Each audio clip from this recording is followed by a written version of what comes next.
J-Lo and A-Rod called it quits. Yeah. I mean, I didn't even hear about that until you mentioned it yesterday when we were on Stereo. Yeah, I'm not wholly surprised by it because as we discussed on Stereo, which by the way, everyone, we are on Stereo every Friday at 6:30 p.m. Pacific Standard Time. But whenever we were talking about it yesterday, like they both do seem like kind of people with really big egos. Right. And I don't see how two people with egos that big could be together for as long as they were. I was reading that the reason for the breakup, the tea is Give it.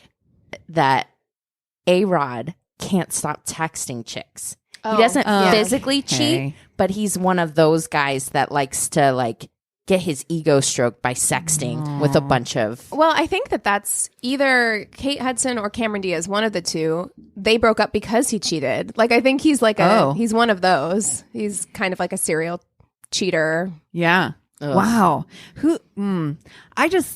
That's a real thing. That I wonder if that stems from like a narcissistic place. Like that's a real, like somebody who I had a boyfriend like that, like that needs constant validation, validation. Yeah. And that's just, I don't know, if you're a strong woman, that's just not who you are. I know that for me, I could never be with somebody who needed their ego stroked constantly. Yeah. I'm not a fucking cheerleader. No. I wonder if he has ugly duckling, I wonder if he was maybe not as popular in school, because I see that a lot with people who like glowed up and like didn't get attention whenever they were younger, and then all of a sudden it's like, oh well, now you're A-Rod and now you're like, but he's been A-Rod for a long time, and I'm like, he's older now. I see that ugly duckling thing is like in your 20s or 30s where you're trying to make up for being bullied in high school or whatever, but like as an adult, I need you to do the work and get over that. Because go to therapy maybe one time. That'd be great. I think that there's another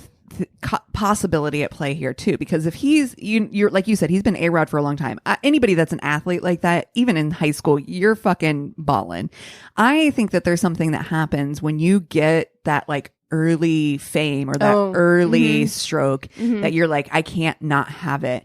We have a friend, Christina and I do, who is a guitar player for a really famous rocker girl. Right. Yes. And she is apparently, but she got famous seriously early, has been famous, still super famous, and apparently is fucking impossible. Like fucking possible. Like she expects everything to just be handed to her. She's just that, but that's what she's become accustomed to. Well, you know how I feel about our hero worship of sports players. Well, she's a singer. Well, so, also musicians, but like that thing is real as well. Like you have the ugly duckling syndrome, and then on the other side of that coin, you have the people who were really popular in high school, probably had a lot of girls after them or love interests after them in high school, and then went on to be successful. And we have a tendency to just hand things to people who are good at sports.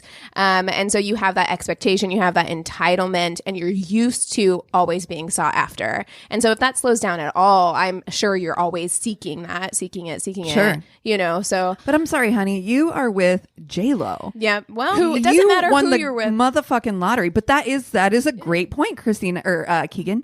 It doesn't matter who you are. Right. Beyonce's been cheated on. Right. And Halle Berry's been cheated on. Uma J-Lo. Thurman's been cheated How on. dare you, honestly. But that's the thing. I guess that, it's not about who you are, how good looking you are. Oh, it's not about you. It's That's about that right. person. It's totally about that person. 100%.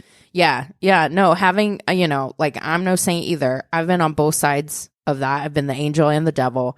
And it is never about that other person. It's all about the demons that person is trying to work out. Yeah, themselves. I think it's very rare that people cheat to get back at who they're with. I think it happens, but I think it's far more rare. Yeah. And there's a myriad of reasons that it could be, whether it be for validation, for comfort. They're saying like, it's always the statistic or the thought that men are always cheating, but it turns out like men and women cheat at equal levels. Of course. They just do it for different reasons. That's true. I dated a guy who he cheated on me, so I cheated on him out of retaliation. Yeah. And guess what? We're not together anymore. I can't believe it didn't work out. That was a very short-lived relationship. Yeah. But it was one of those things too that you're like, this will even the score and we'll all be fine. But no, it doesn't. No. Neither side of that felt good. No. Oh my gosh. You know? I cheated out of loneliness, out of not feeling emotionally cared for or supported. Turns out that solution of cheating did not work. Did it not help things? It did not help things. So surprised you didn't feel better about yourself after that. Breaking up would have been the correct way to go about if you are not feeling emotionally supported by your partner or having a conversation. Right. Yeah. Communicate. You guys are talking wild. Get out of here. Oh, God. Woo. That was a nice little heady conversation. Yeah. Good morning, huh? Yeah. Hi. This is My Worst Date. I'm Christina. I'm Keegan. I'm Cassie. And we do have some new patrons getting into it early in the episode. Man, look at us. Time. We're know. like on it. Like we're almost professional podcasters. I mean, wow. Totally. I mean, we have to do taxes. So I would say that I want to reach out to all our 1-stars and be like, hey, get back to us. We're professionals Yeah, now. I mean, so tune in to our latest episode. Dr. If you TJ would. Fossil, I'm looking at you. Oh man. it's still my favorite review. I'm not gonna lie. That review is like, listen, I'm actually proud of all the things you said you didn't like. So don't leave us 1-star reviews, but if you are going to, please make them interesting because stellar. Yeah. Wow. I mean, I at least want to be entertained if I'm going to have to read a 1-star review. Okay. Look, I shared that shit. I was like, everybody needs to see how good we are. Jesus.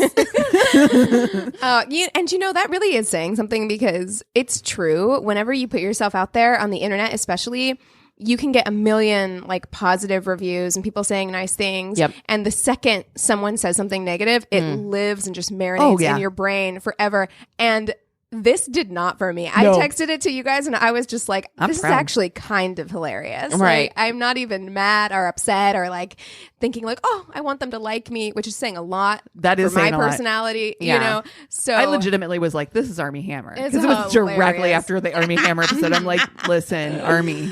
And they were like, "You're being too hard on celebrities," which I'm like, I think they're crying into their millions. Yeah, they're fucking fine. completely Wiping fine. their eyes with those $100 bills. I think they're okay. I want to give a shout out to Karen Martinez for joining us on Patreon. Hey, Karen. Welcome. We are so excited to have you. Dude, she sent a note too, which I want to shout out. First of all, nicest note I've ever read, but I actually thought about it. She's like, I've caught up on all your episodes and I'm joining for the extra content. And I was like, we have done a lot of episodes. Yeah. I feel like if I listened to, because I listen to a lot of podcasts right now, I'm binging The Bald and the Beautiful, which I want to shout out. Yeah. I fucking love Trixie Mattel so much. Yeah.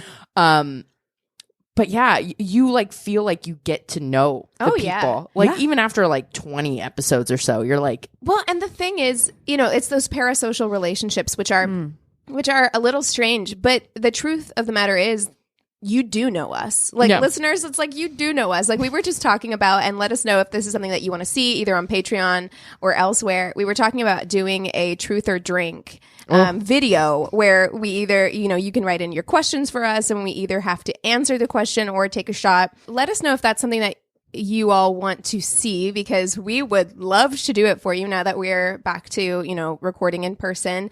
We're going to get shot. Yeah. But we were discussing though, like, what could you even ask us that we haven't already talked about on the podcast? Like, I feel like everyone does know us so well after having so many episodes. Like, are there questions that you have that we have not answered yet? And if so, we would love to get those. I would love to hear them. yeah, I'm game. I'm an open book, I think. I don't know. I feel like there's some stuff I've probably like over this past year or 3 years that we've been doing this. Yeah. Haven't really like there are opened things up. I have not said on this podcast. Yeah, I gotta be honest. That I have I'm held thinking of a dirty shame receipt right now in my head, and I'm gonna keep that one. Well, you got an out. You can just take a shot. You know what I mean? There you go. And I will take a shot, but you got to be selective about what you take shots on, because it's like, is this shot worthy? Because we are all over 30 now and taking shots. How many shots before you want to die tomorrow? Oh, exactly. Girl, so I tell crunchy. We have our friend Mackenzie, her parents, who we freaking love. Oh yeah, Nettie and John. Hi, shout out.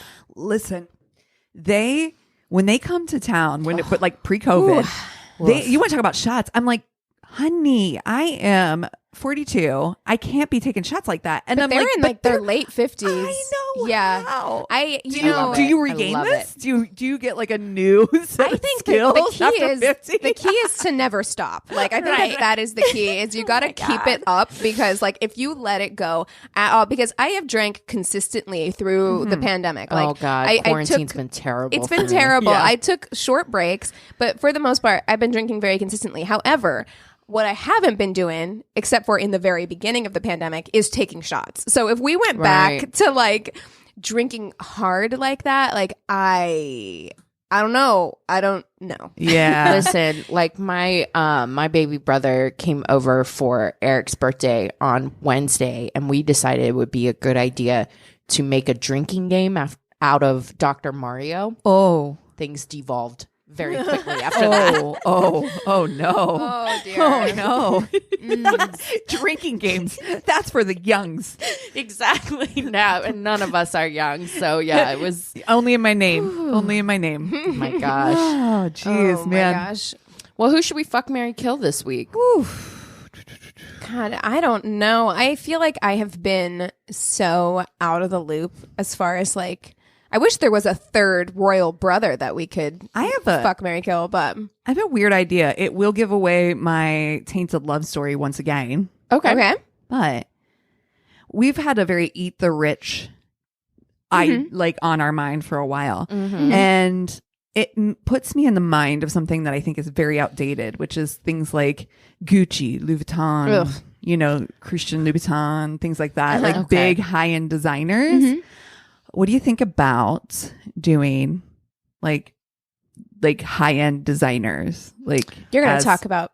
Yep. Okay. Yeah. All right. Yeah. All right. Versace. Yeah. Nope, I'm not. Oh, really? That's what I thought too. Yeah. Wow. Okay. Okay.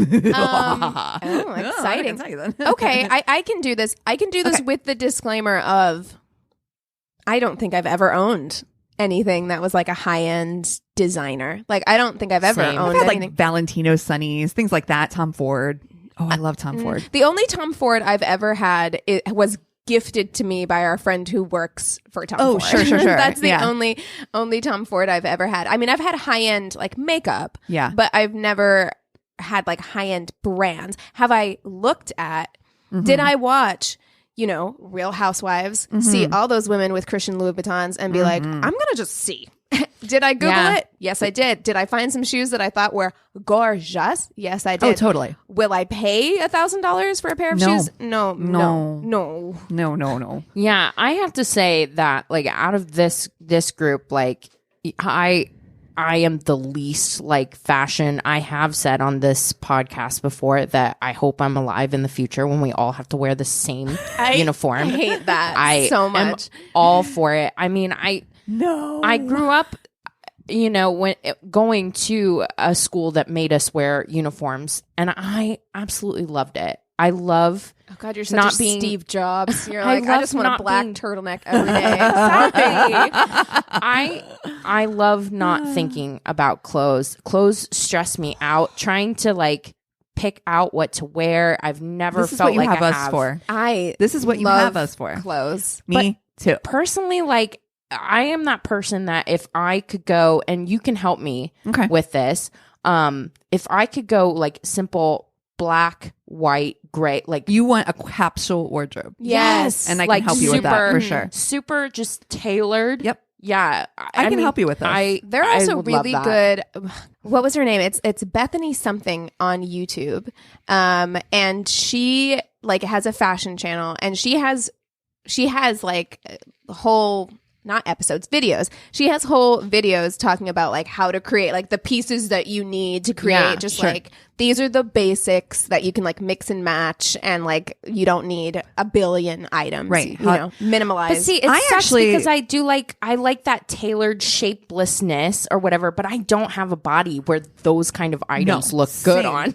You know what I mean? You and I both have an hourglass figure, which is harder if you're trying to go for like a runway look, because those people don't have, they're just like sticks, right? Yeah. And they're hangers that walk, because it's just the way that it is what it is, whatever. But the point is that it's important to find clothes that fit, match, and there was what's the show that used to be on, What Not to Wear? Yes. And I think that that was the thing I loved about that show, is that they were like, you have this body and these are the things that look good on this body. Right. Don't try to emulate something that doesn't exist. And I think that that's what my disappointment is. That's right. Because like I do the same thing. What I love in my head doesn't actually look good on my body. I think everybody has to come to that conclusion. Like, I love those like paper bag pants, right? That like drawstring at the waist. Yeah. They don't look good on me. And I've tried. Do. You're wrong. I've seen you in them and they look great on you. Thank you. But I've like looked at myself in the mirror and I'm like, why don't I look like I want to look? Like, why don't I look like I think I should look in my head? Right. You know? I saw a TikTok with a girl that ordered like these white leather pants online or something. Never. And so she did a TikTok of it. She's like, first of all, they came up to like here. Oh, like, they were like zhuzhed. Oh, it was. She had empire waist leather pants, and she had this hilarious like English accent. She's like, "Who are these pants made for?" Like she's just going off on it, but just the way that it laid on her, I could not stop. But that's laughing. real life, but girl. That's real life. But one of my favorite things to do is to go into somebody's personal current wardrobe and reimagine what they already currently have, because I think that there's a lot of people who have a lot of like stuff in their wardrobe that they haven't worn for years because they don't know how to put it together with the other things they have. And I want to do that. Let's do it. Oh my God. I would actually, what I would love to do is there's things that are hanging up in my closet right now.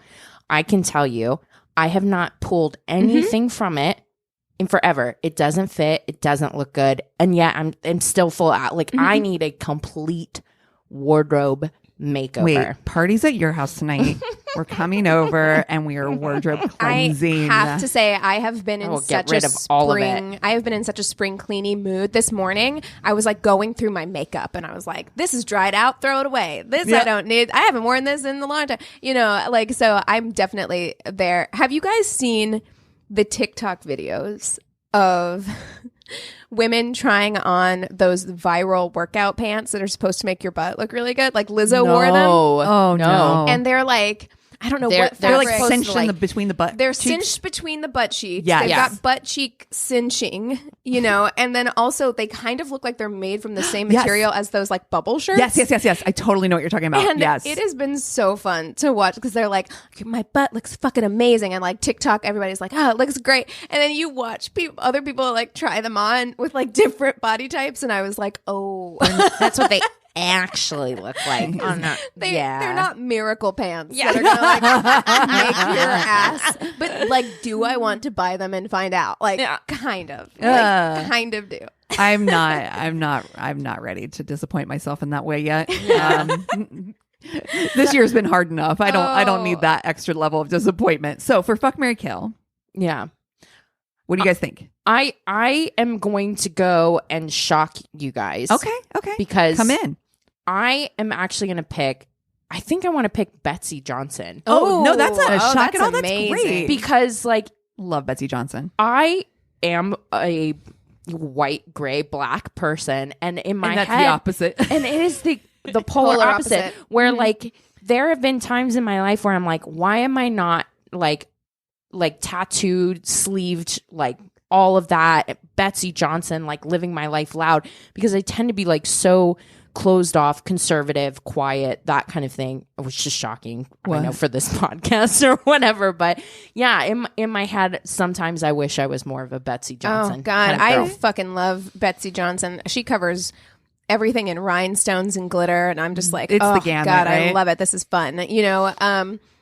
Yeah, I think I'm going to go just because of my earlier Googling this year. I'm going to go with Christian Louboutin. Okay. Yeah. Okay. This is really hard for me. This is like, I'm not going to lie. Like for me, somebody who really enjoys fashion, this is like picking my favorite child. Ooh. You know what I mean? It's really weird.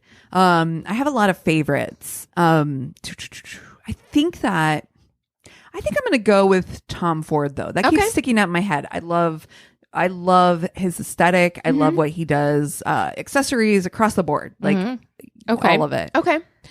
Whew. Well, I think I'm actually gonna marry Betsy Johnson. I think I'm gonna marry her because I'm like, I feel like this is fun. I feel like she's one of those people who really encapsulates that like age is just a number. You're how old you feel, because she has been the same forever and just so unapologetically herself. And I feel like that energy would be really inspiring to be around. Like I need that. I need somebody in my life who's gonna make me feel like who gives a cares? fuck? Yeah, who are you doing this for? Why do you care? Yeah, doing cartwheels down the runway. Yeah. I love it. Yeah. Yes. Yeah. So I think I'm going to marry her. I think it'd be good for my mental health. And I also think it'd be very fun. I think we're going to have a very fun life together. She strikes me as the spontaneous type who's like, hey, let's go to Palm Springs today. And you're like, all right. And she's got the money to do it too. She's going to take me in her bubblegum pink private jet, This is kind of hard, because there's something about Christian Louboutin that I feel like, I mean, that's that stiletto. I feel like it is fuckable. I feel like there's like a dominatrix situation happening. Yes. Right? I'm not mad about it. I'm like, I'm not either. So that's how I feel like sex. It feels like gonna sex dungeon energy. Yes. Yeah. Like sex is going to be risky, right? Like it's going to be like, we're going into a sex dungeon. There's Safe a lot word, ready. There's a lot of pleather happening. Banana. Exactly. There are whips and chains. There's those white leather pants. And okay, you know what? And for white leather pants. For that reason, actually, you're gonna fuck it. I'm gonna fuck it. Yeah, for real, because I'm just like, this will be fun. Like, I don't know if this seems like somebody who might boil your bunny later, but like you just, it'll be a good time while it's happening. Like this is definitely Fatal Attraction fucking the elevator energy. So yeah, I'm gonna go with that. And then I actually do really like Tom Ford. I have some makeup that's way, way, way too expensive, but there are good products, and I enjoy Tom Ford. But I think of the three, it's just the least exciting to me. It's just not getting you. He's a library. You know what I mean? Like he gives me library energy, but if you want to calm, if you want to library, I like it. If you want a calm marriage, like if you want one where it's just like, we are going to have a lot of like leather and whiskey, it's whiskey and red wine. That's marriage. It's my dream come true. I am marrying Tom Ford. Yeah, for sure. I'm having a tough time because I think that Tom Ford is actually, I picked Betsy Johnson. I want to be like, have that energy. I don't. And sometimes it stresses me out. People that are like that, like, fuck what society thinks. Sometimes I'm like, no, but we still have to operate without it. So could you scale it back? Crazy enough for a couple. I don't need that extra. No, I feel like, Cassie, if you and Betsy Johnson got married, it would be chaotic. We can't. Like, chaos. We can't. We Full cannot chaos. get married. Yeah, no. like one up each other and be like, all of a sudden you're jumping out of a plane and I'm like, how did we get here? You know what I mean? Everyone's uncomfortable around us. Everyone's like, I really love Betsy and Cassie. I just can't be around them together. They're so loud. I just can't do it. So yeah, I actually think that Tom Ford is the correct marriage for me. Like a rather like subdued, very like whiskey and library. You're gonna have good conversations too. He seems very intelligent. Yeah, your house is gonna smell amazing. Like I'm just like feeling sandalwood. Yes. Very all the sandalwood, all of the sandalwood. I love you're just that burning fragrance. Leather and tobacco candles. You know, God. Oh my god, sign me up. Yeah. Yes, and dude, I mean the best glasses. Yeah, like So marrying Tom Ford, and then I'm like, do I want to fuck Betsy or do I want to fuck Betsy Louboutin? would also be fun, but in a completely different way. Yeah. Like, these are very different nights you're about to have. Yeah. Yeah. One is going to have probably like whipped cream and like strawberries, and one is not. And don't think I can do whipped cream. No, I know like what it. you're doing for Yeah. sure. Oh, yeah. I mean, you can. I don't even have to say anything. Everybody knows what I'm doing. Yeah, I think I have to fuck Louboutin too. I really do. It's the right choice. I really do feel that way. Yeah. Yeah. Yeah. What about you, Cass? Yeah, this is probably none of this is going to be shocking. I'm going to marry Tom Ford. Sign me up for the sandalwood tobacco scented candles. I'm just hoping that someday in our future he starts smoking a pipe. I feel like this is a real. He's gonna have a cravat or whatever that thing, like that neck. And he's sexy. Yeah. Maybe he's hot take, but I think he's so sexy. No, I don't think it's a hot take. I think he's pretty hot. Yeah. And yeah, you gotta fuck Louboutin. It's the sexiest thing in there. Yeah. You know what I mean? Yeah. It is. Oh yeah. You might get hurt, but it's gonna be good. Yeah. It's sex on heels. It's Red Shoe hot, Diary. hot. Yeah. It's gonna be gonna be a good night. I would say I'm not big on labels or like any of that, like really I'm not big on owning it. I like looking at it, but I don't feel like I need to own like a label. But I would say I would like one time in my life to own a pair of red bottoms. Yeah. Just one pair. I think it's a fun goal. Yeah. I don't think it's like, I don't want a closet full, but you're right. Like just yeah. one nice pair maybe in my life. I don't know. We'll see. Yeah. Well, But- it's crazy though, the difference between like, I have tried on, like just been bored and gone into like, the level of the mall that we are not supposed to be on. Yeah, you know what I it's mean? the Pretty Woman level. When you walk in, they're like, "Oh, They're like, okay. yeah, you don't belong But here." you touch and you can feel the clothes and you feel It's quality. the The difference. there It's is a difference. Crazy. Yeah, it's quality. Yeah. So I am a big fan of Betsy Johnson. I did hair for her Fashion Week. I've met her. She's a fucking darling doll. So to say I want to kill her is a brutality. we're gonna friend her. Yeah, you got to Oh friend my her. God, would she But be could the you imagine? best in the friend group? Oh, the best. yeah. Here's the thing, though. I don't want to go to her house because I have a feeling it's decorated with a bunch of doll heads that have been ripped off. It's weird. It's weird. It's gonna be weird. That's why I'm you not can't marry saying we're her. gonna be married forever, but Right. we're gonna have a good time. Your house is and gonna we're gonna be end it crazy. amicably. How do you dust a house that is Betsy You Johnson? hire you someone. don't. You Yeah. hire someone. You hire someone. Hey. This is funny because 2 nights ago, I was drinking White Claws. I drank not even that many, which is neither here nor there. But anyway, I got like White Claw tipsy and then started like ranting about income inequality. Yeah. Because that's what happens when you're in your 30s. Like these are the conversations that you have. Yep. And then the next day I woke up and I like looked at my phone and I was like, oh, I ordered a Black Panther party t-shirt last night. So that'll be arriving in the mail any day now. Oh my God. Dude, drunk purchases are a thing. They're great. They're fun. I told you, Eric and I got drunk a few months back or whatever, and woke up the next day. He had to try to cancel like an entire apparently podcast. Yeah, apparently we had talked and decided that having a podcast, he and I together, would be a great idea. Oh, and then we woke no. up the next day like, No. Oh no. Let's not. no. Oh, man. That's So he's amazing. like canceling a microphone and like all this shit. Those are I'm some like, of my oh favorite God. posts in Drinkerinos, in the Drinkerinos group, is people sharing like, I forgot I bought this last night. And it's always like the wildest shit. And sometimes it's like kind of expensive. Like they'll be like, I bought a whole new dining set last night on Amazon. Yeah. Oh, well, you guys want to take 5 and we'll come back with stories? Sounds Yes. good. Cool. And we're back. All right. Kick it off, Cassie. I know right. you're excited. I can see it in your face. I got a story that we had sent to us, and it is, it's wild. Primo. I can't wait. Oh, nice. Listening to the bad hygiene debate about kissing versus blowjobs brought this memory to mind. I was dating an old friend from college and we decided to move in together. I knew he was messy, but he told me he would stay on top of cleaning when he moved in. Listen, that stuff is in you. Like, I feel like you have to work hard to break those habits. And there's always like little habits. Like I know Eric gets sometimes like irritated by like, I have a bobby pin problems. Oh, me too. Bobby pins yes. are around the house, and everywhere. also my hair is everywhere. Yeah. You know those little plastic things that you floss with?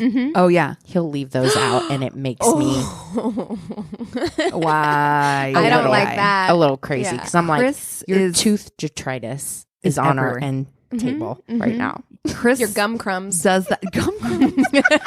Dylan. Chris does that on occasion. He's pretty good about doing it, but the one that drives me crazy is his fucking the Q-tips. No, Come on, bro. no. You're a minute from the No. trash can. Everybody's got that one thing that you're like, you know what? It's on the cons list, but the pros list is so high that it's It's fine, okay. but it's still Well, Everyone has eccentricities. Everybody. Yes. Yes. He's actually been a lot better at it lately. I may have brought it up a couple times. May or may not have. We were living together for a while and things started to get gross. I noticed he didn't brush his teeth ever. To make it disgusting, he chews even when he is sleeping. No. What? How? what? He's going to die by choking on chew. Can't.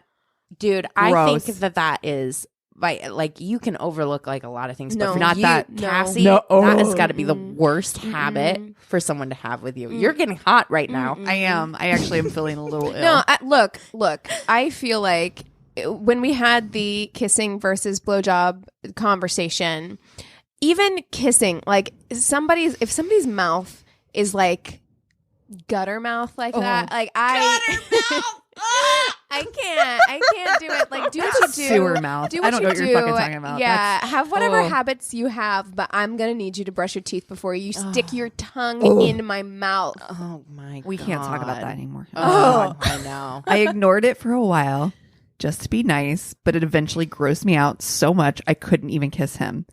So that's the gross mouth part. One day, early on, we were getting frisky and I went down on him. The first thing I noticed that I tasted myself on him. I asked if he normally washes up after sex and he replied, "Of course." Well, we hadn't had sex in well over a week.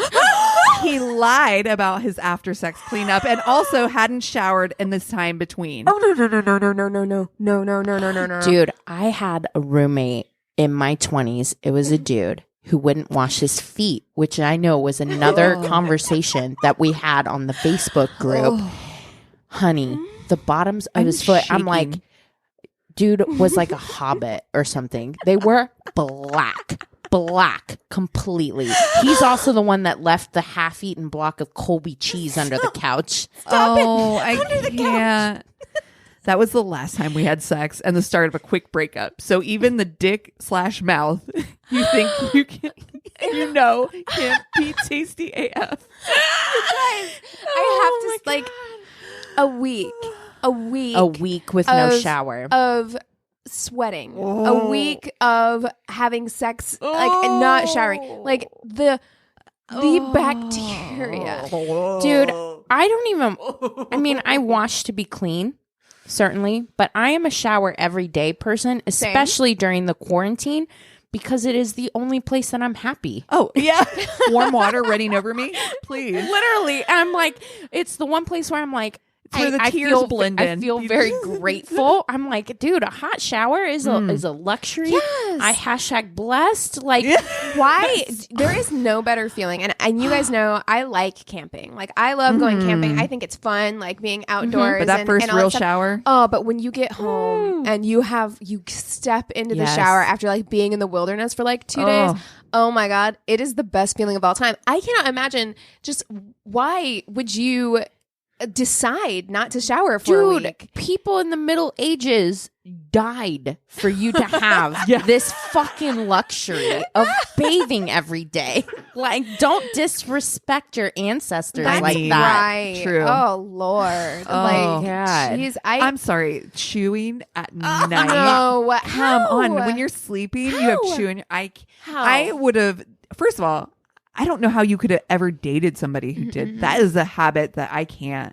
Well, Can't. when you date somebody and you find something, there is a switch that hits that one day, that one spark that all of a sudden that fucking switch turns off and you cannot like get freaky with them ever again because you're like, it's the straw that broke the camel's back. You're like, I accept this. I accept the floss thingies. That's not right. But like, if you were to add weeks without showering and chew to it, I'm like, your tongue could never be clean enough. If you are chewing, you don't brush your teeth. You don't wash your ace.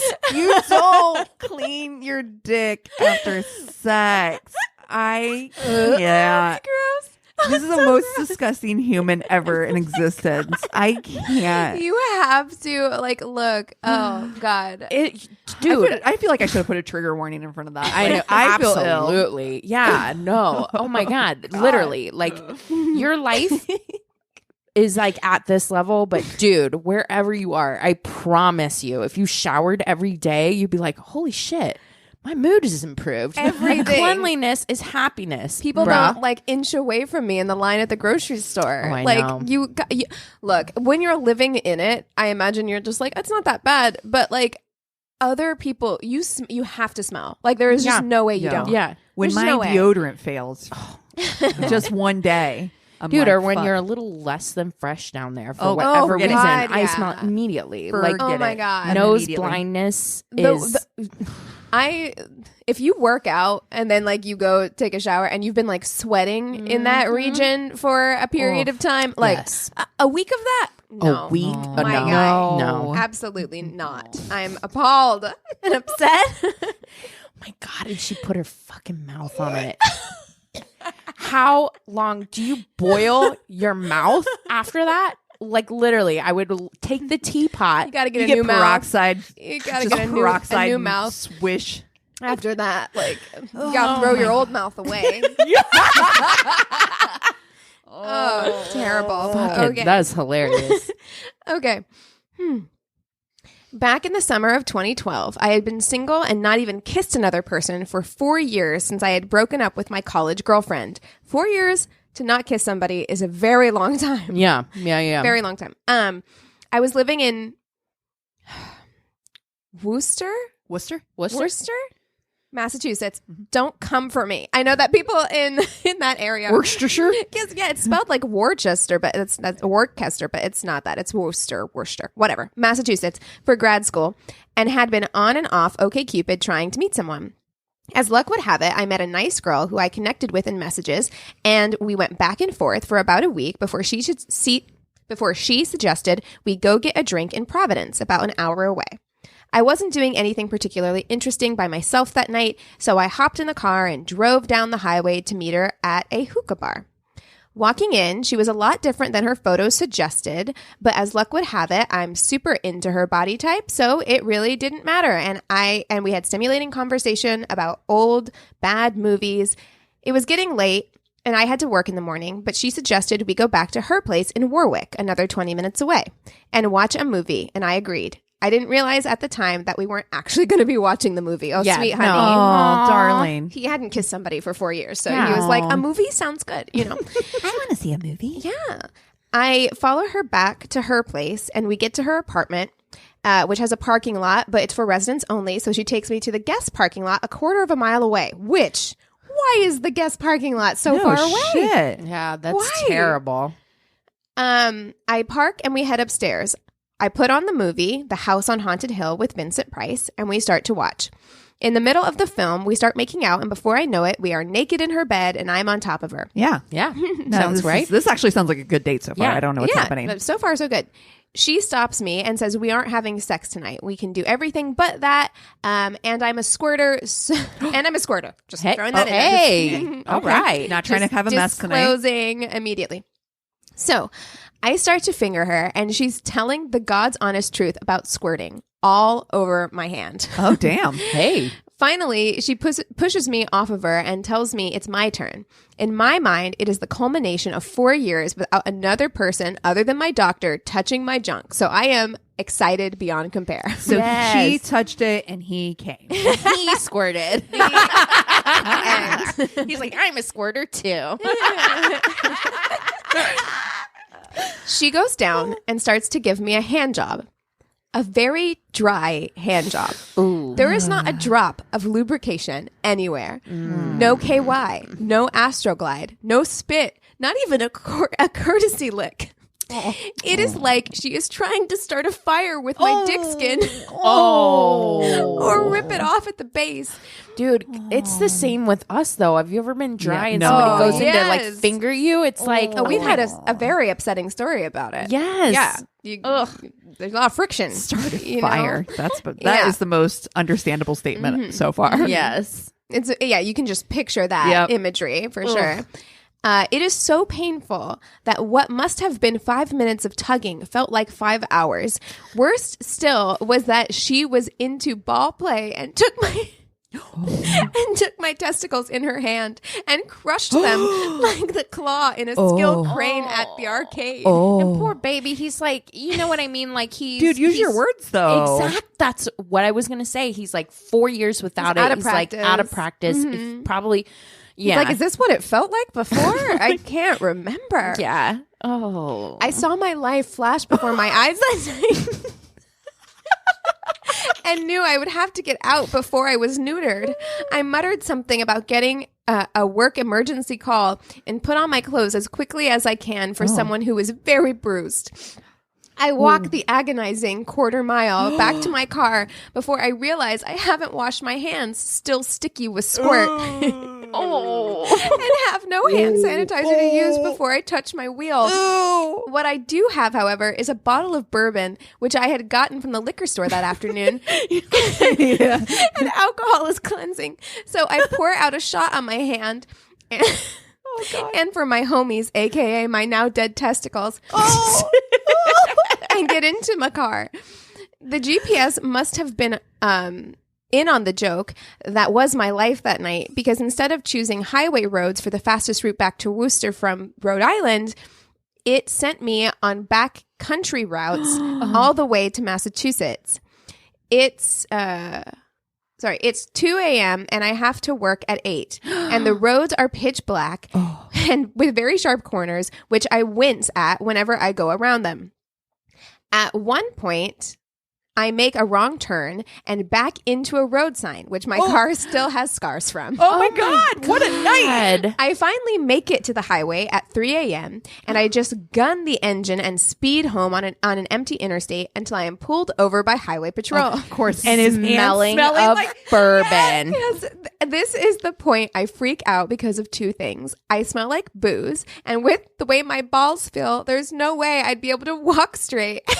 After seeing my future of failing a field sobriety test while sober as a bird and calculating how long it would take to get through all the red tape, God finally decided that the joke was over, and I thankfully received just a warning and was able to drive home. Nice. I skipped work the next day to go to the hospital.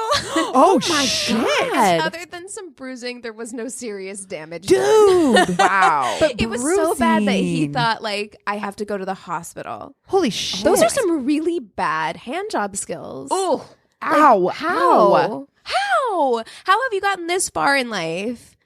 Like, it's a first date. You're giving a hand job. I imagine you've done it before. Like, how have you not gotten any complaints? She must have had somebody that was like, crush it. Yeah. Squeeze the life Step out on of it. it. Because step on it. Everybody's like a little bit different. And some people like it rough. Yeah. You know what I mean? So her last, partner must have been like, beat the hell out of it. Oh, you know? damn. And this guy's like, oh my God. I'm broken now. I don't like it this way. This way doesn't feel good to me.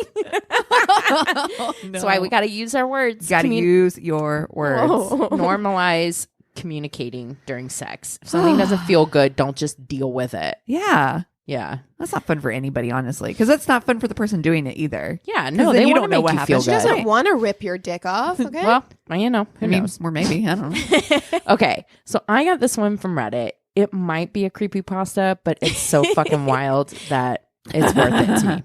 Okay. I have a friend of mine, let's call him John, goes on a first date with this girl who we can call Sally. John drives over to Sally's house, introduces himself, and drives her to the restaurant of her choice, a sit-down Mexican place. John and Sally are really hitting it off over dinner and are both having a great time. Once the meal is done, John can tell his stomach is not too happy with what he just ate, but he ignores it and continues on with the night.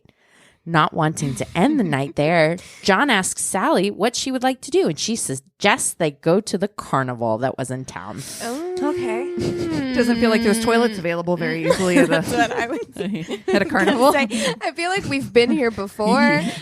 We've been at carnivals. I recall the hot chocolate story. Do you remember that one where they went to a Christmas carnival?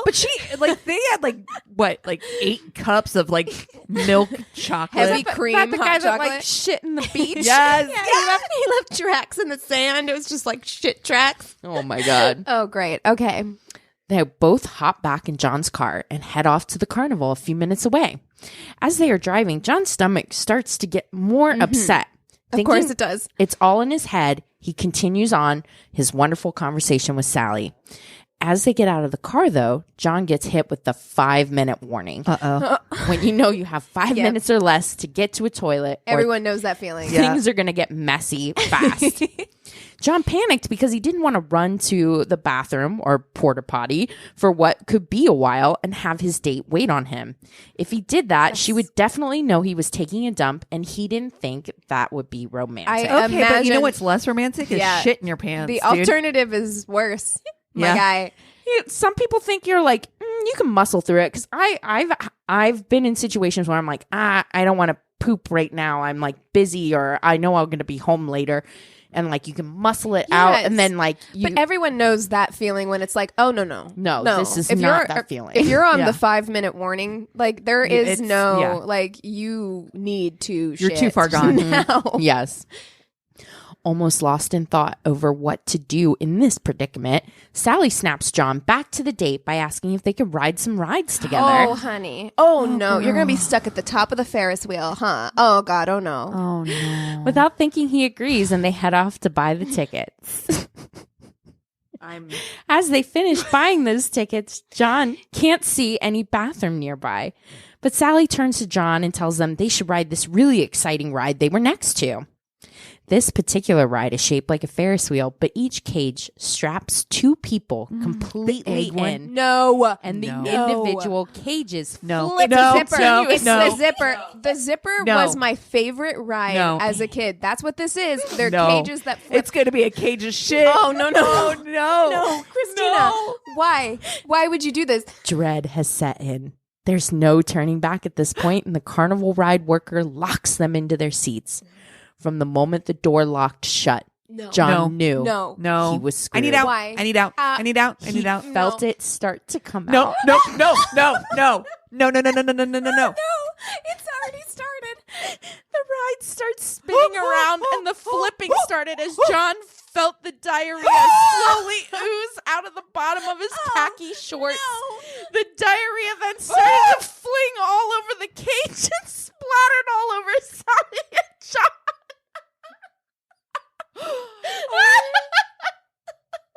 I'm broken. What felt like an eternity later, the ride stopped. Sally was stunned speechless. And then there would have been vomit. Covered in her date's excrement. Cassie's going to throw up. Cassie is going to throw up right now. John, equally covered without saying a word, unfastened himself from the ride, opened the cage door, and speed walked his way back to his car, where he drove away, leaving Sally all alone in that forsaken carnival ride with no way to get home but to just sit there covered in another person's crap.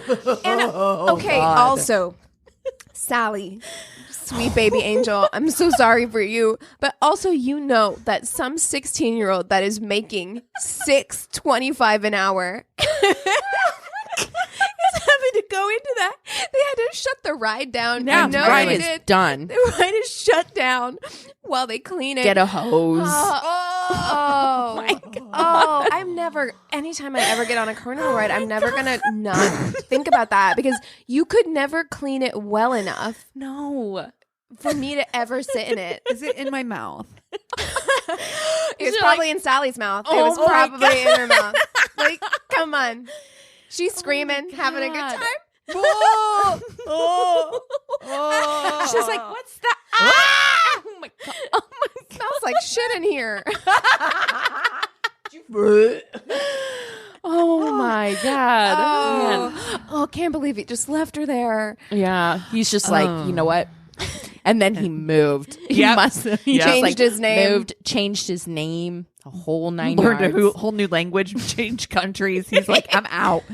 I'm fucking. You expat after something like that for sure. At least. Yeah. Oh my God. That was horrifying. Oh my God. Oh, I'm upset. Yeah. Like his stomach. Oh. Okay. Are you ready for my tainted love story? Yes. All right. So you've guessed what I'm going to do, haven't you, Keegan? Did you guys guess yet? Oh, I don't know because I you guys thought I was going to do you were going to do Versace. Versace. Yeah. I am not. I'm doing the death of Maurizio Gucci. Okay. And I only know one. about this because Lady Gaga and Adam Driver are doing a movie currently Did see that. about this story. Awesome. Adam Driver. Oh, I saw her post about it. In my head, you know what just happened? You said Adam Driver. My head went Adam Levine, and I was like, "Can he act? Like, what's happening?" Please no. Yeah. Oh, that's exciting. Yes. Yeah. So it's March 27th, 1995. And Maurizio Gucci is heading to work. He's on his way into his offices, and he doesn't see this guy comes out of nowhere and shoots him in the head while he's walking to the office. Wow. He doesn't expect the doorman to be there, so he turns and he shoots the doorman as well in the arm, but the doorman does not die, and so he gets a really good description of the person who did this. So Milan is in shock, right? This is a Gucci. This is Maurizio Gucci. He is the grandson of Gucciano Gucci, who is the originator of Gucci, the brand. Gucciano Gucci. What a Okay, name. thank you. No, What? OG. Wow. That's a lot. Mhm. Yeah. That's a lot. That's a double G right there. Mm-hmm. If I ever saw one. So he had grown up. He is the son of Rodolfo. Rodolfo Gucci and Aldo Gucci are the sons of Gucciano, right? So this is like the family tree. Okay. All right. And Rodolfo has his son, which is Maurizio, and Aldo has 3 sons. So, keeping the family line going, right? Mm-hmm. Maurizio his mother dies when he's really young. And so he was raised, his dad was a bit of a stickler. He was very Strict? very strict on him, very has to be this way. Overprotective. He's very overprotective, very domineering personality, right? Okay. And Rodolfo is in charge of the brand from the Milan standpoint, right? So he's running the business from Milan, and Aldo has decided to take the Gucci name and he wants to expand it. So he moves to New York and he's building the brand through the New York offices. So both of them are a 50-50 ownership in this business, right? Okay. So everything is going well. Maurizio is, he grows into the business. He becomes, somebody, he works with his father. He's, building a name for himself within the company and, really like earning his stripes, as it were, to take over hopefully someday this brand, right? Around this time, he's young in his 20s, and Maurizio meets Patrizia Reggiani. I covered it up. Reggiani. She's a striking beauty, and this is in 1970. Patrizia is from the complete opposite world, right? Like, she did not grow up with wealth. She grew up somewhat poor, single parent home, but in a totally different single parent home, right? Mm-hmm. Like, more of a struggled home, not somebody who had nannies and, $1 million lifestyle, right? Yeah. So Patrizia, though, is a looker, and she knows she's a looker, and she is on a path to find herself, a great, well-bred, eligible bachelor. Okay. So she's like, she's looking for that social standing. She wants to move up in the world. And she meets Maurizio at a party, and they are instantly attracted to each other. She sweeps Maurizio off his feet. He is smitten kitten with her. She's beautiful. They have they're beautiful together. Mm-hmm. And, for all the, they just the attraction is there. You know how I feel about Adam Driver and Lady Gaga together. Are you kidding me? Oh, I can't wait. It's going to be amazing. And honestly, I think from the pictures I've seen of Adam Driver, he looks a lot like, they did a good job making him really look a lot like Maurizio. Ooh, yeah, I'm looking at it right now. That's going to be, because she looks like Lady Gaga. A little bit, yeah. Okay. Well, it's going to be they're easy. Italian, right? So both. Yeah. It's a good fit. Beautiful. Okay. Yeah. Yes. Oh God. Yeah, he does look like Adam Driver. It's a good fit. Yeah. It's good casting. Ooh, I like it. After only their second date, he asks her to be married. He's like, okay, that is too fast food, my friends. That is too fast food. You needed your good friend Keegan there to be like, hey, maybe pump the brakes slightly. Like 2 dates. You don't know this person well enough. You just simply don't. You don't know if they, don't wash their shit for a full week. Like, that's right. You don't know. Are you doing shoe at night? Yeah. While you're sleeping? Yeah. You don't know. You don't know. 2 dates, you don't know, because they're still hiding. They're hiding themselves from you at that point. What if they leave their floss all over the house? You don't know. You're like, deal breaker. I'm out of here. You don't know. Right. Pops as well. Rodolfo is like, nah, son, this is not the one. And you have a lot of money to protect. Like, Yeah, you can't be marrying that's someone that him. fast. Yeah. He's like, I'm not saying she's a gold digger, but, and that was Rodolfo's end of the word on it. He was like, I'm not having it. This is ridiculous. You've known her for all of 3 seconds. I can't believe you're going to marry this woman, out of nowhere. And I would find that suspicious. Like, I really would, because look, maybe I'm not saying it never works, because there's always people who are like, my grandparents met and got married the same day and they were married for 45 years. And I'm like, great, good for you. But like, it's not, in general, it's the exception. It's not the rule. It's the exception. And also just like, even that desire, I cannot see myself wanting to do that. I'm like, you there's a lack of critical thinking involved. To just be like, after 2 days, let's get married. From her standpoint, I would be like, yes, please sign me up for this lovely marriage that I'm about to have to the richest person I've ever met in my life. Boy. But see, if I was in Rodolfo's shoes, I obviously would have reservations as well. But knowing a parent-child relationship, whenever my parents strongly disapproved of something, you can't tell me what to do, Dad. You can't tell me what to do is my motto. Like, that's same. I'm so like about that. So he would have been better served being like, okay, if that's what you want, but let me get a prenup together immediately, if not sooner.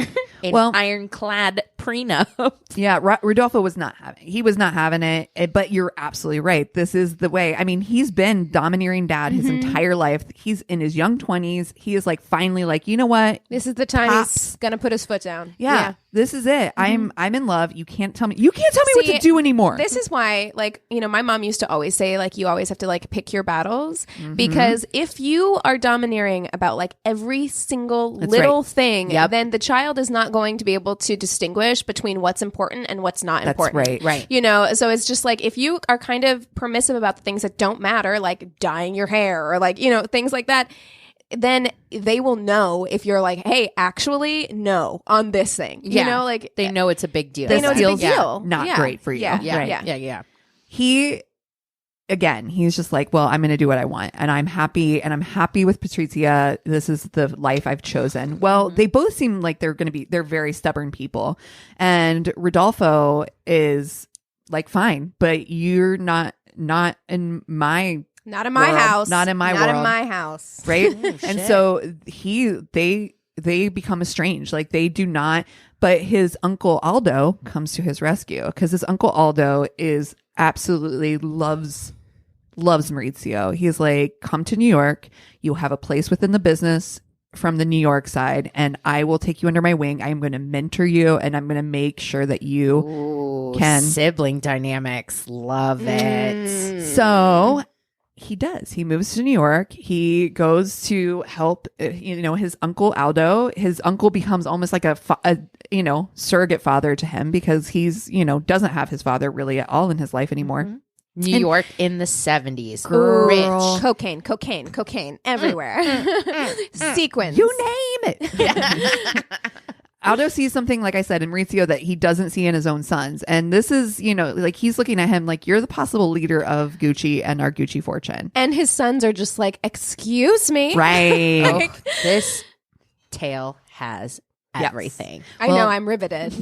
They're just 24 years old, newly married. Maurizio and Patrizia are living in New York, and exactly right. They are living it up. New York is eating them up. Two beautiful Italian lovers who've moved to the city. Fashion, parties, yes, money. They're socialites. They're doing so much cocaine on mirrors at this time. I'm seeing a lot of very low cut cowl necks. Okay, yes. Disco balls. It's everything, right? It's your dream come true, right? They're flourishing. I can't wait for this party montage in the movie because it's going to be a lot of blurry, bright lights, and I can't wait. Okay. A lot of spinning. Yeah, so much spinning. Okay, Lady Gaga's wardrobe is going to be stunning. Fire. Oh my God. Fucking fire. Yes. Oof. So Rodolfo, his father, sees that they're super happy. And at this time, they've now had 2 children. He has 2 granddaughters now. And he's just like, you know what?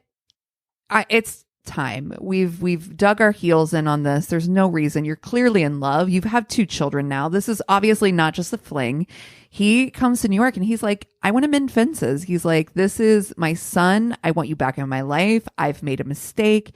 He swallows his pride. At least he could recognize that. Kudos. Yeah. He admits he was wrong. And to offer, I guess, penance or an apology of a magnitude that can only be the most elite Gucci way, he offers to buy his son and their family an apartment in New York. And it's not just, just an apartment in New York. He buys them a luxury 5th Avenue, nothing but the best for Patrizia apartments. When am I going to have my Princess Diaries moment? I've been waiting for it my whole life. Genovia, I'm here. Hi, I would love to just when is someone going to buy me a luxury apartment in New York? When? I used to have those moments. This is like, I mean, somebody's going to buy me a luxury trailer at some point. And I'll take it. You know what I mean? I feel like this from like being adopted and me not really knowing my real father. Girl.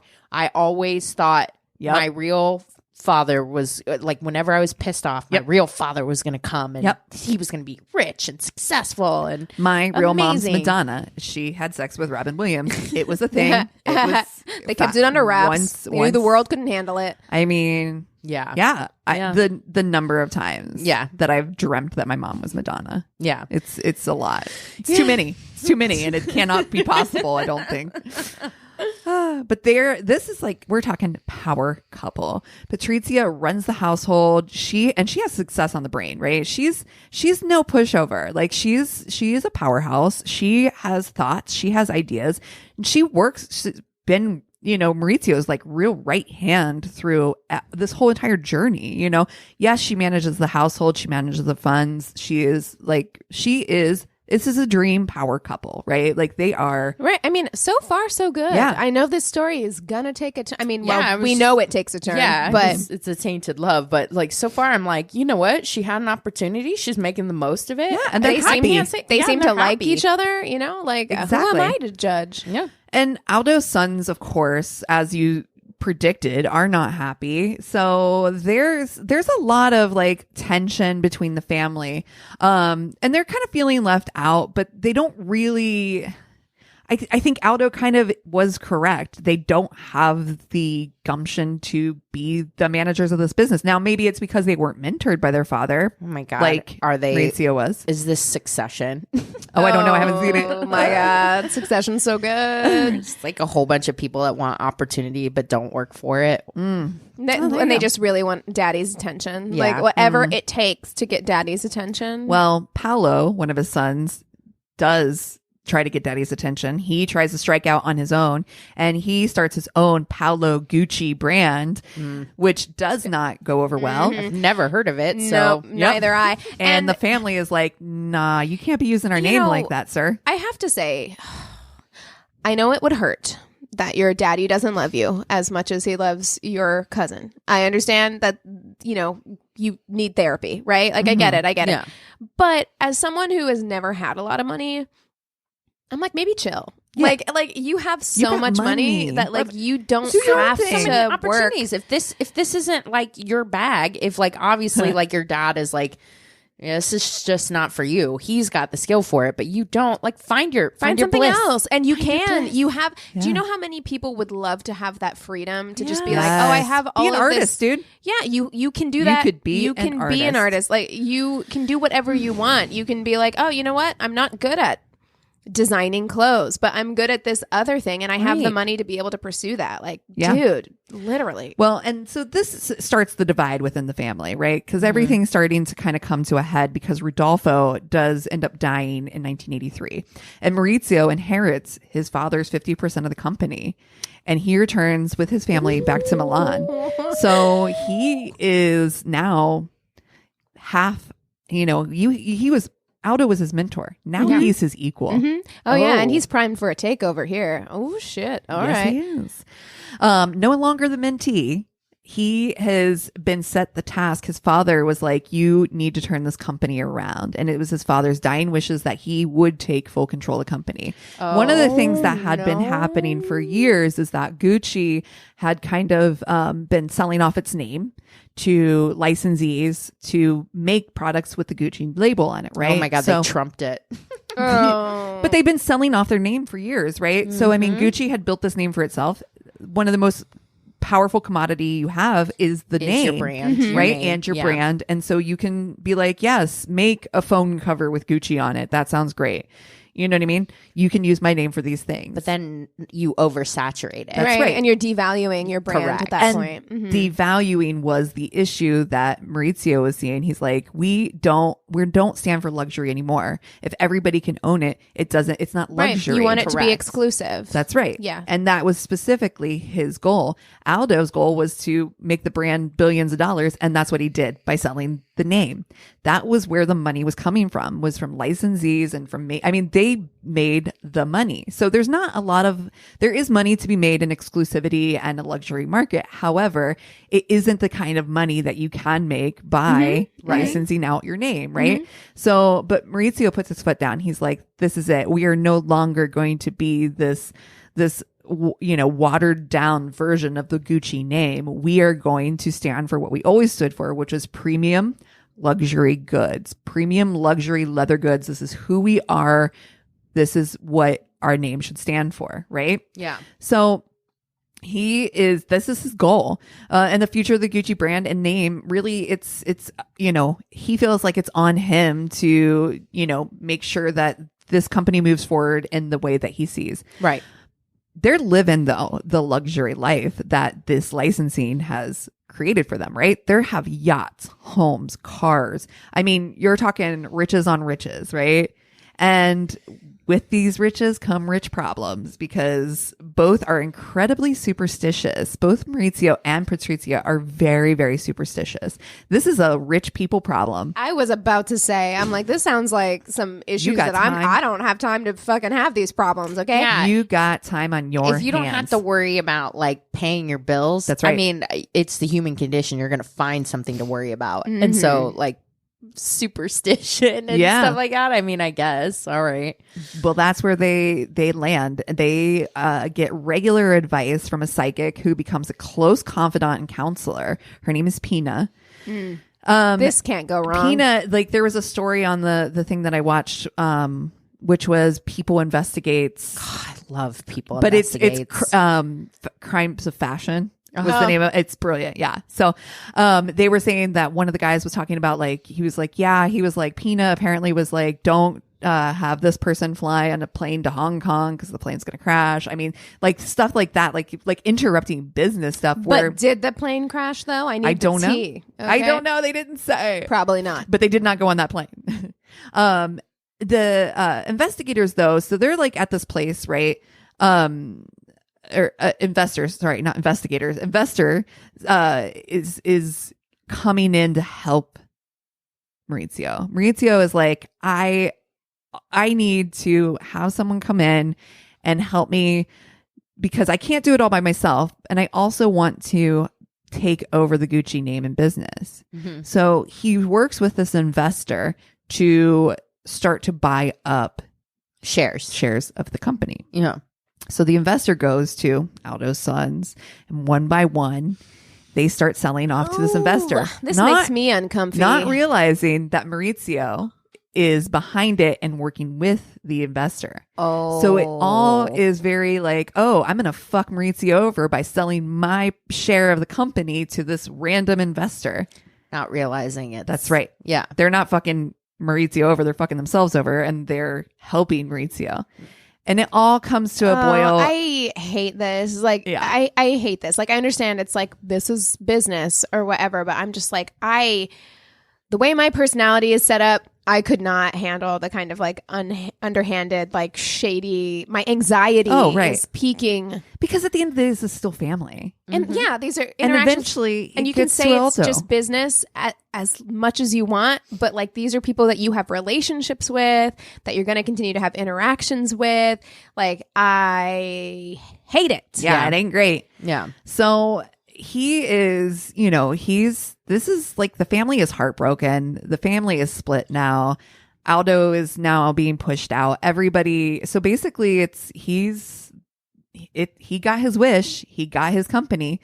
But this also leads investigators to think, well, everybody said how great this guy was, but now we're finding out behind the scenes, he's not been this great of a guy. And there's a lot of people who could be behind his murder, right? So now investigators, nothing is really leading them though to think that the family was behind his murder, because they have been investigating. And this was like their first, once they found all this information out, this is like their first go-to. They're like, they're really...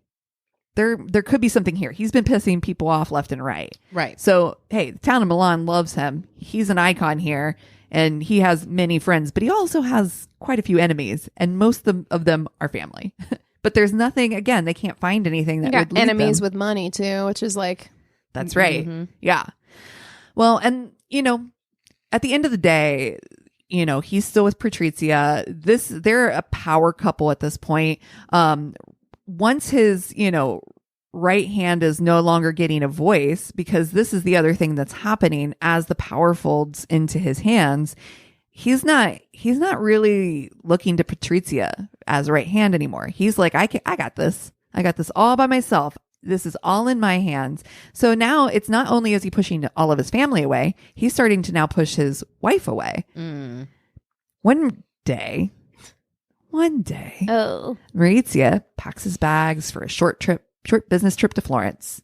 Packing his bags, no big deal. He leaves for his business trip. The next morning, he gets a little knockety knock on the door, and it's a friend of Maurizio's. And he's like, hey, Patrizia. No. Don't want to have to tell you this way. No.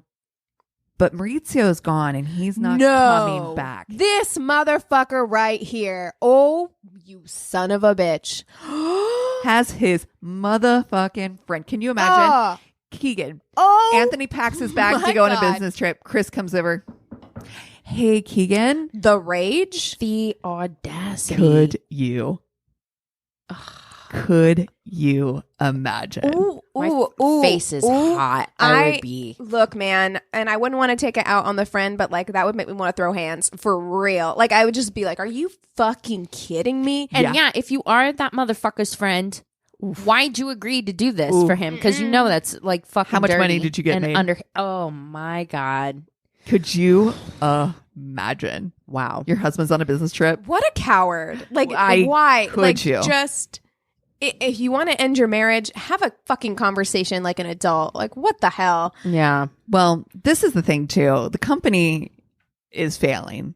Their money was from licensing. And Aldo's just sitting back like, yeah. Okay. He actually passes away a year after he's outed from the company. It's sad. Oh. Yeah. The company's failing. By 1993... Maurizio is forced out, and he has to sell to investors. And with this buyout money, he actually is going to start to invest in casinos. So this is all kind of happening at once. He leaves his wife. He's going to start investing in casinos. So Gucci isn't with Gucci anymore. No. At all. Oh, wow. It's all investors now. I also and Tom Ford, love that he's like, who turned that bitch around. He's like, licensing is low class, but I'm going to invest in casinos. Casinos in Switzerland, which Great. are infested with mafia connections, right? So here's another lead for the investigators. Investigators are like, wait, so, okay, family hates him. He skipped out on his wife. He is starting a casino in a big mafia set. Sounds exhausting for these investigators. Like, I'd just be like, you know what? I'm tired. I'm going to go take a nap. They're just like, all shoulders. Like, they could literally have been anybody. In the video, it's them with strings, like literally pinning strings to pictures. It's the most hilarious shit. So this is also too, according to the doorman that got shot, he was like, this was a hit. This was a fucking hit. There's no two ways about it. This isn't like. But if it was a hit, I feel like if it was a professional, why wouldn't they take out the doorman? Like, why'd they shoot him in the arm? They did. Well, they did try to take out the doorman, but I think the bullet didn't. It didn't do what it. I'm just saying, if you're a professional, maybe give it a second go. Well, they do look into the mafia business, the connections, and they're like, nothing pans out because all of his business, when they look at the numbers, it's all a dead end. It's all turning out legit. Like nothing is coming up. So now they're just like, okay, well, Patrizia is really the only person that we haven't gone to. And she's the estranged wife. But, and as this is all happening, Maurizio has a new woman in his life, right? So, okay, you have an estranged wife, pissed off now too, because you left the way you did. And there's a new woman. Not looking good. Patrizia turns to Pina, her only friend, right? And her psychic friend's connection, right? Oh, God. Well, all during this time, Maurizio moves in with Paolo. Paola is an old friend of his. They've known each other since they were children. This is Camilla. It is the Camilla of the story, faux show.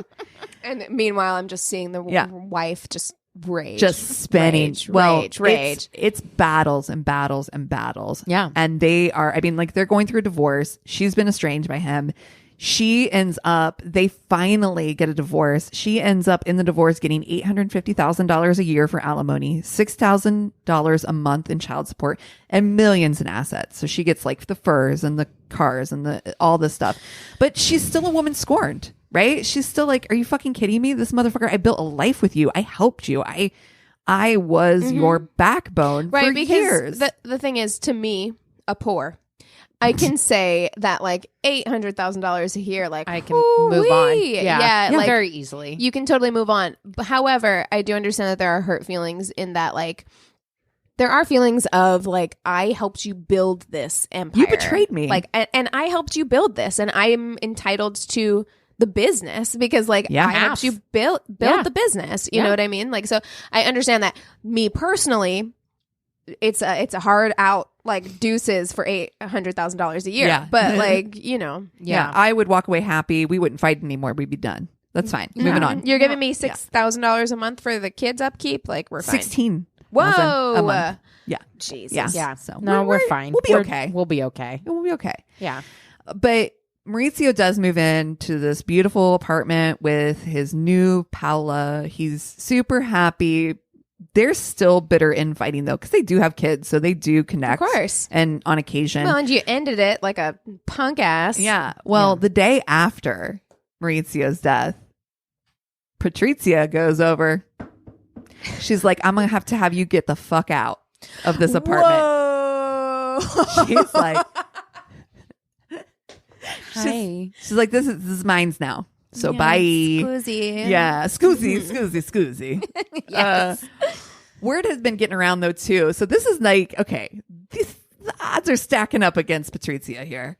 The other thing is that word's been getting around that Patrizia has been calling all over town, telling everyone how she wanted him dead. She's talked to her hairdresser. She's Bitch, talked shut to up. Pina. She's talked to all these people. The problem is, at the end of the day, this is all nothing because the investigators have literally nothing. And how many times have divorcing couples said shit like that about each other? Like, it's not evidence. In the show, they show Patrizia and they are interviewing her, and she's like, truthfully, she's like, I was relieved when to hear the news. Well, I mean, but again, nothing's connecting her until 2 years later. So this goes like dead silent for 2 years. And they get an anonymous call, comes into the police, which reveals a plot involving a doorman, a pizza shop owner, and a gunman, and Pina, the psychic. No. Yes. Okay. Pina, the psychic, was like, you know what? She had gone to her psychic. Yeah. Patrizia had gone to the psychic. Was like, I need out of this. This is her story, right? Patrizia denies all of this. She's like, I would never do that. But Pina goes to her doorman, and her doorman's, she was like, hey, I need somebody to take somebody out. And he's like, I know a pizza guy. So he goes, he talks to this pizza guy. Pizza guy's like, I got you, fam. I know a gunman. So this is the most, what? How this stayed quiet for 2 fucking years. Right. A pizza shop owner. There's too many people involved for that to have stayed quiet. 2 years. 2 years. So the dude that goes to the police is like, I can get this on tape. So they bug the car. They get the whole story. Everything starts coming down, and they're all singing Patrizia's name as the mastermind. And of course she cries blackmail, because now she's like, well, no, of course I didn't do that. She's like, I wanted him dead, but I would never do this. Pina, the reason this all comes to a head is because of Pina. Apparently Pina never pays their full balance. Oh, come on. You gotta come off the money. Wait, okay, so Patrizia never pays Pina, or Pina? No, Pina was like never paid. So the she full took balance. the money and then didn't distribute the money the way that she was supposed to. Guys, now's not the time. Like, boop, boop, boop, boop, boop, boop, boop. Police. Yeah, they called customer service on that. Yeah, now's not the time to be greedy, you guys. Come on. No. Prosecutors, though, they do find that Patrizia's diary also says on the date of his murder, it has the word paradise on it. What the fuck? On the day of his fucking death. Also, in her writing, in her diary, it also says, there is no crime money cannot buy. Are you kidding me? What's wrong with you? Stop writing shit down. Why would you put that in writing? Don't put shit in writing. Fucking amateur. That's science. Amateur hour for real. That's science. You don't put shit in writing. Exactly. But on November 3rd, 1998, all parties involved are found guilty. Wow, this shit happened fast. Yeah. It's like a couple of years. Yeah. Fast and slow, right? So 2 years of just nobody knows. Shrugs. But I mean, like, the whole story is taking place in the 90s. It's like, it's not. That's kind of true. Yeah. That's, wow. Okay. Well, it started in the 70s, technically. Oh, okay. Yes. Yeah. You're right. Sorry. All the parties are found guilty. Patrizia is sentenced with 29 years. She, in 2016, is released on good behavior. So she can now be seen walking the streets of Milan with her pet parrot on her shoulder. Okie dokie. Amazing. It's a lot of rich lady eccentricity going on there. It's so extra. I mean, but also I'm like, man, the justice system is so weird. Yeah. Where it can just be like, sometimes you can murder somebody and die for it. And sometimes you can murder somebody and get out in like 15 years. You know, like, what? Okay. How much Shit's money wild. you got and what color's your skin? Ooh, Yeah. isn't that the truth? That's going to determine a lot. Yeah. Wow. That was a great That story. was really good. I didn't know that one. Yeah, I didn't know me it either. either. I actually, the only reason I found out about it was like because they were doing this, and Lady Gaga had posted pictures of her, and And they look great. so good. Adam Driver. And they look so good. I was like, oh, I don't know anything about this story. That's kind of weird. And so it was like, and then it was like, oh, murder of, and I was like, oh, I need to know something. What's I'm the gonna tea? I'm gonna have to get into that. Oh, I love that. Now I can't wait for this fucking movie to come out. Oh God, we're gonna have to go see it together if movie theaters ever reopen. Yeah. Well, speaking of, what are you guys watching this week? Man, I really have not had a lot of time to watch anything new this week. I've gone back to watching people do their makeup on YouTube because it just makes me feel comforted that like maybe someday You'll be able to do that too. I'll have a reason to put my makeup on to go do something. But I also did start the 3rd season of Killing Eve, and that show's just, we've talked about it on this podcast before, phenomenal. It's so good. Can't recommend it enough unless you're very squeamish, because there are some pretty brutal murders that take place. But yeah, it's so good. Yeah. What about you? Oh, sorry. Also, last night I was watching YouTube, and a trailer started, and I was like, oh, this looks interesting. And then it progressively got scarier and scarier. Like the mood, I was like, the mood of this is kind of weird. And then it like kept getting scarier and scarier. Oh, no. And I was like, this might be the most unsettling surprise trailer I've ever encountered. What's it for? It's for a TV show called Them on Amazon Prime. Oh, I don't know about this. I was like, because I wasn't expecting it, and the trailer started, and I was like, oh, this is kind of like nice. It's like a 1950s like black suburban family, and I'm like, oh, this is kind of cute. And then it like got so dark, and I was like, oh my god. So, oh my gosh. Yeah, I didn't send it in our group chat. I thought about it, but then I was like, I'm not gonna thank you. Send that in Cassie. Not gonna introduce that into Cassie's world. I'd appreciate you not. I didn't send it, but if you want to, now you've been warned. What about you, Cass? That sounds frightening. I actually started Bling Empire. Mm-hmm. I have a thing in my life where when things are starting to take a turn for the good for me, I enjoy watching reality bullshit drama. Mm-hmm. Yes. And that's where my head was. I was like, everybody's been talking about it. It's brilliant. And I recommend it. If you like reality, it's fun. There is a couple on there that I'm like, oh man, these guys need to break up immediately, if not sooner. I love horrible watching. The fun thing though is seeing two people I know from the hair industry fairly well on it, and I'm just like, oh my god, it's so weird to see people, and you're like, also too, one of them I've actually seen shoot reality TV before, and I'm like, it's just, it was weird. It was very weird. Nice. And I had to watch scary movies this week for Eric's birthday.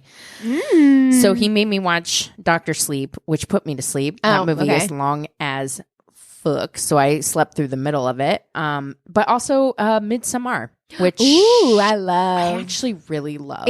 I love that movie. It's polarizing. Some people really don't like it. It is another one that it's a mind fuck, right? It's a bit of a mind fuck, and also what I was not expecting. I was expecting it to be a mind fuck. I saw it in theaters. I was not expecting it to be as gory as it is. So warning if that's not your thing. Yeah, it gets really intense, like real fast. Real fast. Yeah. So just I'm not going to watch that one. Yeah, it's a really interesting story about like empathy and grief and cults and toxic relationships. I was like, why do I think this is a happy ending? Because it's not. But no! I didn't think it was a happy ending. It's just like, geez. But I also have been binging. YouTube has a series, a Netflix series called I Like to Watch with Trixie Mattel and Katya. Oh. And they review shows like Queen's Gambit and Great British Baking Show. Amazing. And they reviewed this show called Glow Up, which is a makeup competition. Yes. I started crying. I was listening to it in my earphones. I was crying. Eric comes running out of the room. He's like, what's wrong? What's wrong? It was just, I have to show this to you. You guys will not be able. I was losing it. It's the best. So I can't recommend that enough. Also watched a documentary called The Battered Bastards of Baseball. Ooh. I'm not a sports person, but this documentary has sports. Everything.